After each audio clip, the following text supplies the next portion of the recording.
At a dentist appointment, my 10-year-old daughter looked frightened. Then her dentist handed me a secret note that my husband wasn't supposed to see. I read it and froze. I didn't panic. I took action. By the next night, my husband was the one panicking. We lived in Emerald Valley, a gated community outside Chicago where the lawns are trimmed like military haircuts, and everyone's smiles come with an invisible HOA invoice. If you forget to wave at your neighbor, someone will politely remind you. If you forget to keep your family looking flawless, people don't remind you. They just watch. I'm Catherine Reynolds, Kate, to everyone who's ever met me for more than 5 minutes. I'm a physician at a private clinic downtown. I've treated heart attacks, broken bones, panic attacks, and one man who insisted his energy was off because Mercury was doing whatever Mercury does. My husband is Mike. He's the kind of man who can make a spreadsheet feel judged. He works in finance. He believes in performance metrics the way some people believe in God, deeply, loudly, and with very little room for questioning. And our daughter is Ellie, technically Eleanor on paper, because Mike liked classic names. Ellie has my last name, Reynolds. Mike kept his Hayes. At the time, we called it a modern choice. In practice, it mostly meant we didn't have to argue about monograms. Ellie was bright, curious, and once, she laughed like she wasn't afraid of taking up space. Once. I used to tell myself we were lucky. I used to tell myself I had married a good man. Neighbors told me too. At block parties, while the dads compared grills like they were discussing geopolitical strategy, someone would lean in and say, "Kate, you hit the jackpot. Mike is so involved." Involved. That word sounds warm until you realize it can also mean embedded, like shrapnel. And I would smile, because in Emerald Valley, smiling is part of the lease. The truth is, Mike ran our home the way he ran his department. Goals, deadlines, deliverables. Ellie had a color-coded schedule taped inside a kitchen cabinet. You couldn't see it unless you reached for the cereal, because we weren't advertising it. We were just living it. Monday, math drills, piano, reading log. Tuesday, tutoring, writing practice, character building chores. Wednesday, test prep, screen time earned, early bedtime. Even weekends weren't weekends. Weekends were catch-up and extra push. Mike called it discipline. He said it like it was a gift. I called it structure. I said it like I was a responsible mother. Ellie called it nothing at all. Ellie just did what she was told. The first time I noticed something was wrong, I brushed it off because I was tired and it was easier. Ellie used to talk. She used to ramble about books and weird facts and how clouds looked like animals. She used to ask me questions while I cooked. "Mom, why do people yawn?" "Mom, do fish sleep?" Then one day she stopped asking. Not gradually, just stopped. She also stopped leaving things around the house. No socks on the floor, no half-finished crafts, no stuffed animals wandering into the living room. A 10-year-old without mess is not a well-raised child. It's a child who's scared of consequences. I didn't say that out loud. I thought, she's maturing, because that was the story that hurt the least. A few weeks before the toothache, her teacher, Jessica Miller, called me after school. "Mrs. Reynolds," she said gently, "Ellie's quieter lately. She sits alone at recess. She's not mean. She's not disruptive. She's just withdrawn." "I'm sure it's just a busy season," I said, the way moms say things when they're trying to keep their world from wobbling. "We're prepping for a competition." "I understand," Jessica said. Then, after a pause, "She also seems terrified of making mistakes. She'll erase a word until there's a hole in the paper." I promised I'd talk to Ellie. I did mention it to Mike at dinner. We were eating grilled chicken and vegetables because Mike believed joy was stored in carbs and should be rationed. "Jessica called," I said. "She thinks Ellie's stressed." Mike didn't even look up from his plate. "Good," he said, like stress was a vitamin. "Good? If she cares, she'll excel," he said. "If she's relaxed, she'll coast. The world doesn't reward coasting." Ellie sat very still. She chewed like she was trying not to make noise. I tried again. "She's only 10. Mike finally looked up. His face was calm, his voice even, the kind of calm that makes you feel childish for having feelings. "And she's capable," he said. "We're not raising average." We. It sounded like teamwork. It sounded like love, and I nodded, because I was exhausted and because I wanted to believe him. Another week passed. Emma's mom texted me, "Sleep over this weekend? The girls miss each other." I smiled at my phone. Finally, something normal. "Absolutely," I texted back. Then I heard Mike behind me. "Who's that?" he asked casually, as if he didn't already know. He tracked our calendar like it was a stock portfolio. "Emma's mom," I said. "She wants Ellie to sleep over Saturday." Mike's eyebrows lifted, just slightly. Not anger, not even disapproval. Just decision. "She has practice tests Saturday," he said. "She can see Emma after the competition." It would have taken so little to push back. A simple, "She needs friends." A simple, "No." Instead, I heard myself type, "Sorry, busy weekend." Rain check? Ellie didn't even ask why. She just nodded when I told her, like she already knew how the world worked. That should have gutted me. It didn't. Not yet. Monday morning, Ellie came into the kitchen with her hand pressed to her cheek. "Does it hurt?" I asked. "A little," she said. Her "a little" was the kind kids learn when they don't want to be trouble. It was small and careful, like she was trying to shrink the pain down to something acceptable. I called Dentlux Dental, the clinic everyone in Emerald Valley recommended. In our neighborhood, recommendations were less about quality and more about who you were seen with. They had an opening at 11. I planned to take her alone. I'm a doctor. I can handle a dentist visit. I can handle a lot. Mike appeared in the doorway as I was grabbing my keys. "I'm coming," he said. "You have a meeting," I reminded him. "I'll move it," he said, like meetings were chess pieces. "I want to be there." It almost sounded sweet. Almost.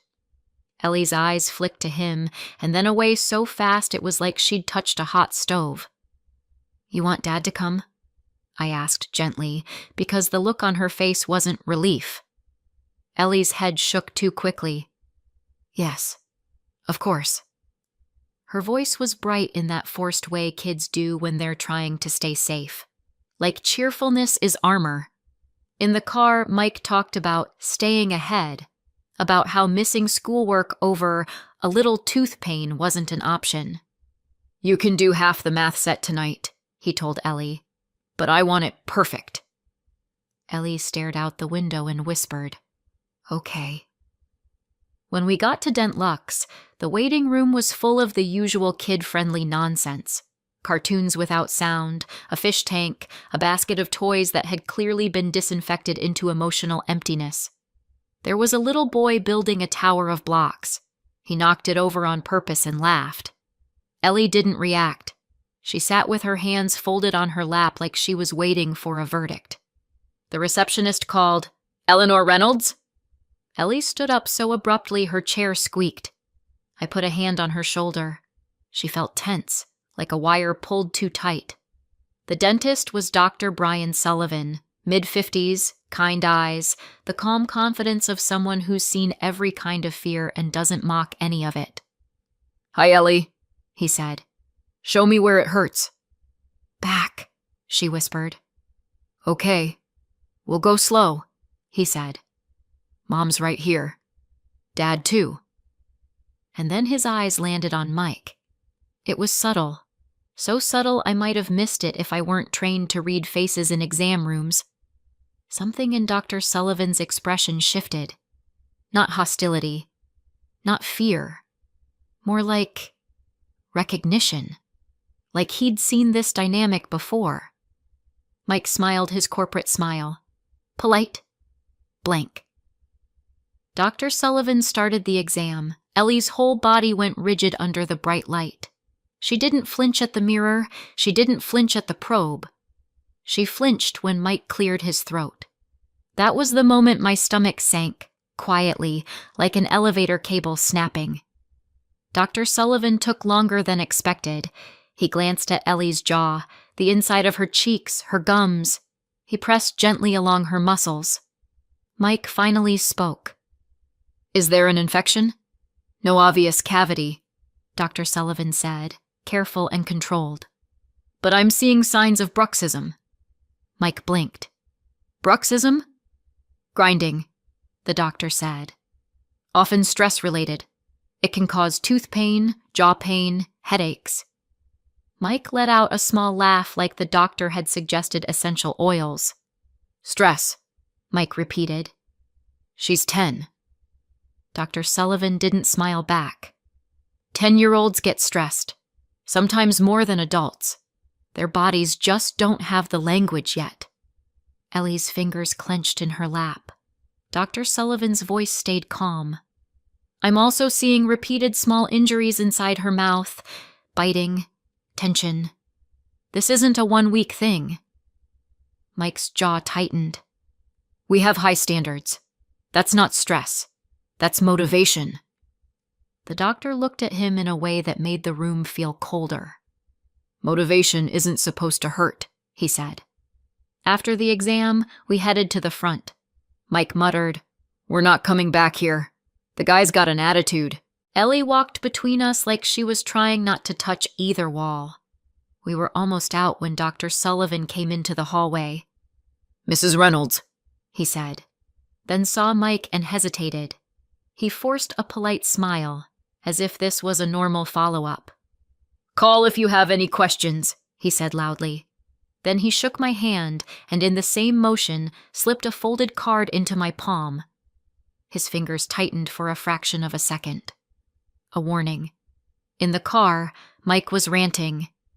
"He acted like I'm the problem, like I'm abusing my kid because I expect excellence." Ellie didn't make a sound. At home, Mike said he had to run back to the office and left. And only then did I unfold the card. "I'm concerned about your daughter. Call me when you're alone. There are things we need to discuss. Dr. Sullivan." I stared at it like it was written in a language I couldn't read and yet understood perfectly. I dialed 911. My thumb hovered, and then my brain did what it does best when it wants to avoid pain.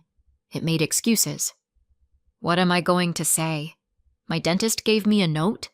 My husband is strict? My kid is quiet? I hung up. Because illusions are comforting, until they become coffins. The rest of the day, I moved like a machine.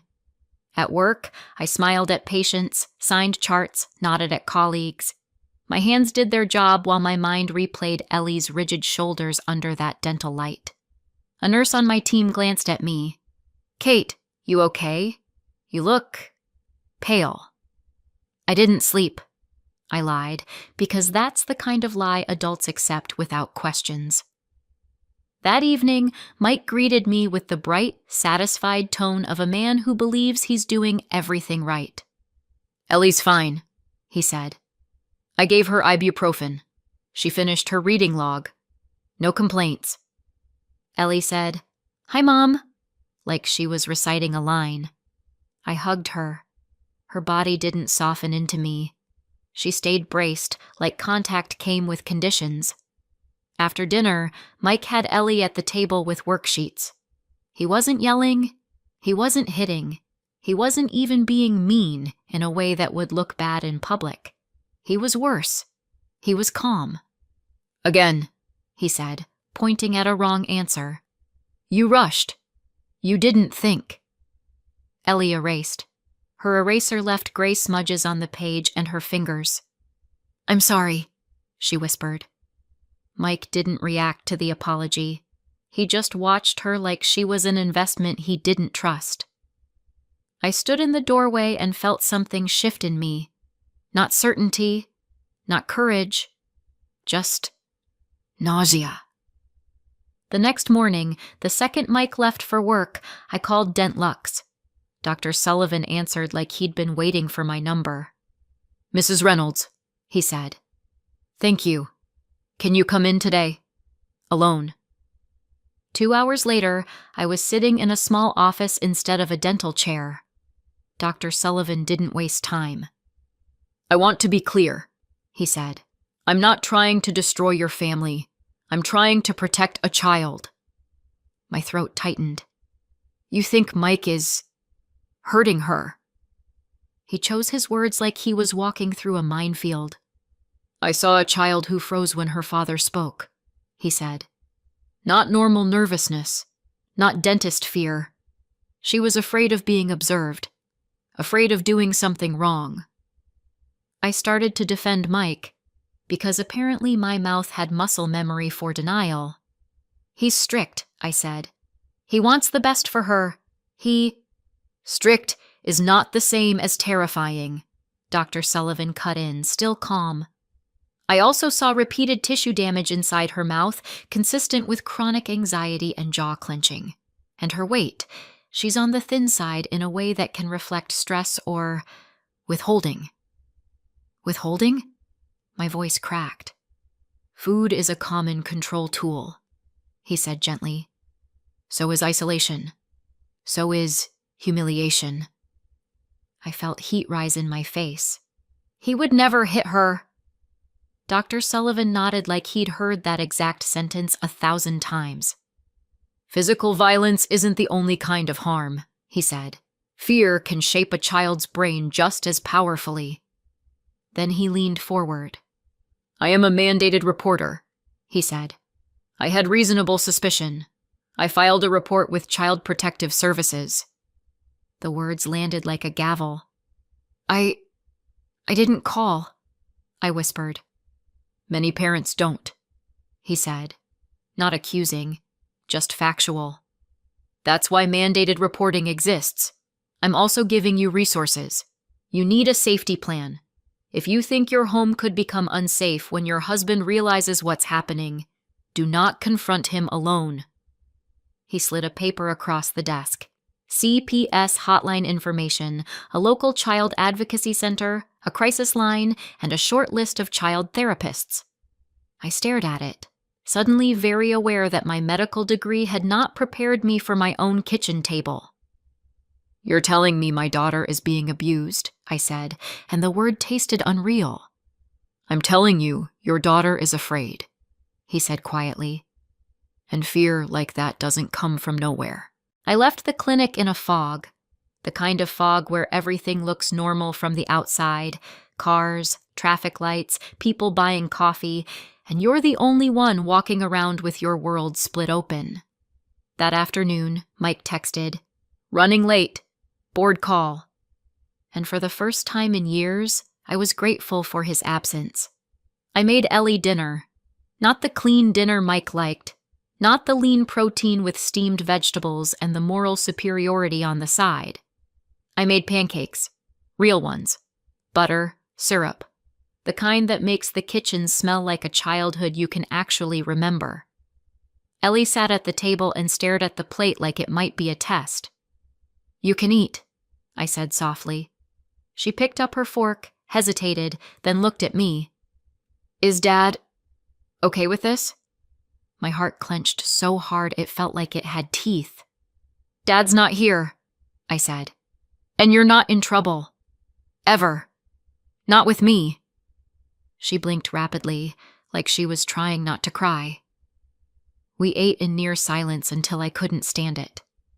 "Ellie," I said carefully, "I need to ask you something, and you won't get in trouble for the answer. I promise." Her shoulders lifted, tight. "Are you scared of Dad?" She froze. Then, automatically, "No!" Too quick. Too polished. I waited. Didn't push. Didn't argue.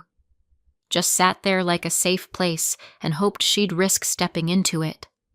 Her lower lip trembled. "Ellie," I whispered. "Please. I can't help if I don't know." The tears came fast and silent. She said. "I'm scared." I reached across the table and held her hands. They were cold. "What does he do?" I asked, and my voice sounded like it belonged to someone else. Ellie swallowed hard. "When I get a B," she said, "he says I'm embarrassing him. He says, 'Do you want to be average? Is that what you want?' And if I cry, he says crying is for babies." My throat burned. "He makes me redo things," she continued, words spilling now, like once the door opened it couldn't close. "Over and over. And he times me. And if I'm too slow, he says I'm lazy." I squeezed her hands. "Ellie." "Sometimes he makes me sit in my room," she said. "Like, for hours. No books. No toys. Just sit and think about what I did wrong." My stomach twisted. "And sometimes," she whispered, eyes dropping, "I don't get dinner. He says if I don't earn it, I don't get it." I felt something inside me go numb. "Did he ever—" I couldn't even finish the sentence. Ellie shook her head. "He doesn't hit. He just looks at me, and I feel like I'm going to disappear." Then she said the line that broke what was left of my denial. "He told me it's our secret," she whispered. "He said if I tell you, you'll pick him anyway. Because he's right." She started sobbing then. Real sobs. The kind kids hold back until the pressure becomes unbearable. "I didn't want you to be mad," she cried. "I didn't want him to be mad. I just wanted to do it right." I pulled her into my arms, and she clung to me like she'd been drowning. "You never have to earn food," I said into her hair. "You never have to earn love. You never have to be perfect to be safe." She cried harder, like safety was a foreign language and she was trying to learn it all at once. I called Mom. My hands shook so badly I almost dropped the phone. When she picked up, I didn't dress it up. I didn't soften it. I didn't protect anyone's reputation. "Mom," I said, "we're leaving. Tonight." There was a pause. Then her voice changed. Steady. Sharp. Immediate. "Pack documents," she said. "Birth certificate, insurance cards, your essentials. I'm on my way." And for the first time in a long time, I didn't argue with help. I packed like I was in triage. Not everything, just what mattered. Ellie's school laptop, her favorite hoodie, her stuffed animal she claimed she didn't care about, my work ID, our important papers, a few changes of clothes. Ellie hovered in the hallway, watching me like she expected Mike to materialize out of a wall. "Is Dad going to be mad?" she whispered. "Yes," I said honestly. "But that's not your job to fix." We left before Mike got home. I wrote a note, short, clear, no drama, because drama was what Mike fed on. "I know. Ellie and I are safe. Do not contact her directly. My attorney will be in touch. America doesn't do family implosions with teary living room speeches. America does it with paperwork and restraining order templates." Mike's parents, Richard and Patricia Hayes, called the next morning. Of course they did. Patricia didn't ask if Ellie was okay. She asked what I thought I was doing. "You're overreacting," she snapped. "Mike is a dedicated father. He pushes because he cares." I stared at my phone and thought about how people can say cares and mean controls. "Patricia," I said, "Ellie was scared to eat pancakes." A beat of silence. Then Patricia scoffed. "That's ridiculous!" Richard came on the line with his quieter, sharper voice. "Kate," he said, "you understand what you're doing to Mike's reputation." There it was. The sacred object. Not the child. The reputation. "He did this," I said. "Not me." They hung up on me like I was the problem. Mike called, texted, left voicemails that swung wildly between charming and threatening. "Kate, you're misunderstanding everything. You're poisoning her against me. You're making a huge mistake. I love you both. Come home." Each message was delivered in his calm voice, as if calmness made it true. I didn't answer. I couldn't. Not yet. All I could do was sit beside Ellie at my parents' house and watch her sleep without flinching in her dreams. That alone felt like proof. 2 days later, CPS contacted me. A caseworker came with a clipboard and the steady tone of someone who has heard every version of, "But he's a good man." She asked practical questions. Any weapons in the home? Any history of physical harm? Does Ellie have a safe adult at school? Has Ellie ever been left without food? Does Mike monitor her communications? Ellie answered quietly. She didn't embellish. She didn't dramatize. She said it like she was reporting weather. "Yes.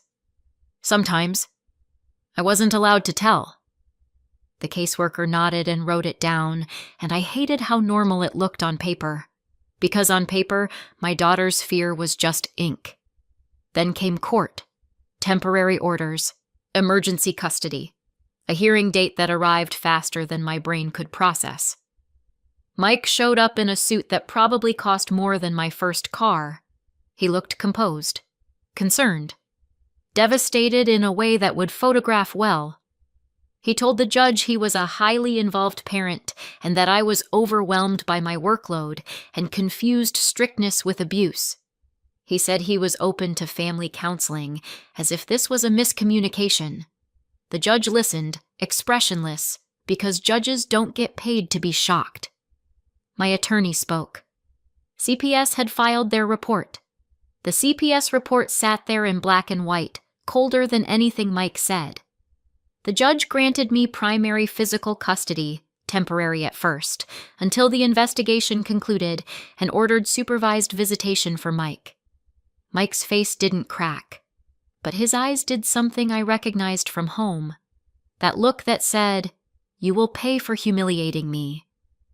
I felt cold all the way down my arms, and I thought, this is why Dr. Sullivan told me not to confront him alone. We started therapy with Allison Grant the next week. Allison was calm, kind, and absolutely unshakable. She didn't get dazzled by Mike's involved dad routine. She didn't get thrown by my guilt. She didn't treat Ellie like a fragile doll either.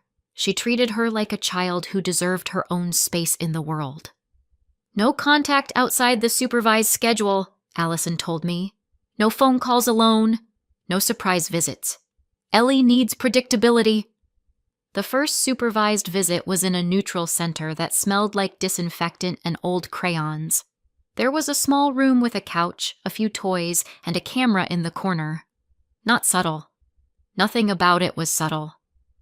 Mike walked in and smiled like this was a normal dad-daughter outing. "Hey, kiddo," he said, reaching for Ellie. Ellie stepped back. The supervisor, a woman with a calm voice and a clipboard, said gently, "Let Ellie choose physical contact." Mike's smile tightened for a fraction of a second. Then he nodded. "Of course," he said. Because of course he did. He tried to talk like nothing happened. "How's school? What are you reading? Have you been keeping up with math?" Ellie answered in one-word replies. Then Mike did what Mike always did. He drifted toward correction. "You should sit up straighter," he said casually. The supervisor cleared her throat. Mike blinked. "What?" "This is a visitation, not a coaching session," she said, still polite. Mike's jaw flexed. Ellie's eyes dropped to her shoes. I watched from the observation area, hands clenched, heart pounding, because even now, in a monitored room, his instinct was control. After the visit, Ellie climbed into my car and exhaled like she'd been holding her breath the entire hour. "You did so good," I told her. She stared out the window. Did I do it right? I swallowed hard. There is no right. You just are. That concept took months for her to believe. We moved into a small apartment back in Chicago once the temporary orders stabilized. It wasn't Emerald Valley.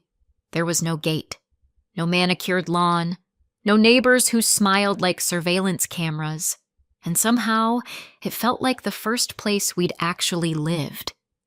Ellie switched to a public school. She started slow. She apologized constantly. Sorry for asking. Sorry for laughing. Sorry for being hungry. One evening, she spilled juice on the kitchen floor. She froze. Her face went white. Her hands trembled. I saw her brace for the familiar, the sigh, the lecture, the punishment. I grabbed paper towels. It's okay, I said. She blinked. That's it? That's it. And then she burst into tears, not because of the juice, but because the world didn't collapse. That was the day I finally understood what fear does. It makes tiny accidents feel like life or death events. Mike's parents tried again, a few months later. Patricia showed up at my building unannounced. I just want to see my granddaughter, she said, eyes narrowed like I was withholding property. You can coordinate through the attorneys, I said. Patricia's mouth pinched. You've turned this into a war. No, I said. Mike did. I'm just refusing to surrender Ellie. She looked at me like I was the unreasonable one. People love calling boundaries war when they're used to crossing them freely. The divorce took months. Court dates, evaluations, parenting classes, therapy compliance. Mike attended everything. On time. In polished shoes. Because Mike never missed an obligation that could be used as evidence of his excellence. But excellence isn't the same as empathy. Little by little, Ellie changed. Not all at once. Not in a movie montage way. In small, almost invisible ways. She started leaving a book on the couch without panicking. She started laughing louder. She started asking for seconds at dinner without permission. She started saying, I don't know, without flinching. Allison called it reclaiming space. I called it breathing. 2 years after that dentist visit, on another supervised session, Mike finally said something different. Not a defense, not a justification, not a complaint about how hard he tried. He sat across from Ellie, hands open on his knees, like he was trying to show he wasn't holding a weapon. Ellie, he said quietly, I was wrong. Ellie stared at him, cautious. I thought pressure would make you strong, he said. It didn't. It made you scared. I'm sorry. His voice shook just slightly, enough to sound human. Ellie's hands stayed in her lap, but her shoulders didn't rise to her ears the way they used to. I didn't want to make you mad, she said. Mike's eyes filled. It wasn't your job to manage my feelings. That sentence, simple, obvious, devastating, was one of the first truly healthy things I'd ever heard him say. Ellie swallowed. I don't feel scared right now. Mike nodded, slow. Good. That's what I want. It wasn't a happy ending. It wasn't forgiveness wrapped in a bow. It wasn't a family magically repaired. It was something rarer, a real beginning. And I learned something I wish I could teach in medical school, right between anatomy and pharmacology. Love doesn't require fear. Fear is not discipline. Fear is not high standards. Fear is not character building. And when a child gets quieter, it isn't always maturity. Sometimes it's a smoke alarm with the volume turned down, because someone taught them that even sounding the alarm is wrong. Thanks for watching. If this story resonated with you, please give the video a like, subscribe, and hit the bell so you don't miss the next one. And I'd love to hear from you. Drop a comment below.